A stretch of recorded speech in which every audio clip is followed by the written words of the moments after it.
So lalo na po sa mga party at sa kung saan, medyo nahihiya po ako. Pero mas nakakahiya po ngayon, wala ka nang makain. At tapos pa-pride mo, doon ka mamamatay.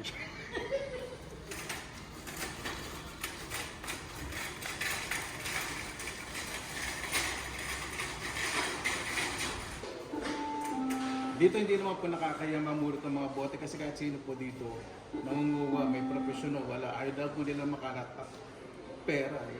Isa-isahin ko po. Dito sa malaki, plastic sa metal lang. Kaya lang hindi ko na ayos sa bahay. So isa-isahin ko na po lahat dito. Para exercise na rin po sa magandang muscle ko. Napakadali lang po. Di ba? May sabitan. Oh. Isa. At binibilang na magkano. Imagine po, ilan pa lang yung nalalagay ko mag 2 euro na. So,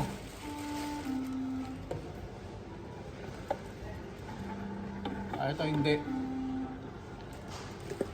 Ito na lang. Subukan po ulit natin kasi pipis. Yun. Pag pipis, kailangan ayusin. Kailangan po hindi pipis. Yan po muna. Ayan po, di ba? Magiging 20 euro na. Magkano na yung sa peso? Magiging 1-2. Imagine lang po, 6 na plastic na lahat at bote meron na rin 20 euro.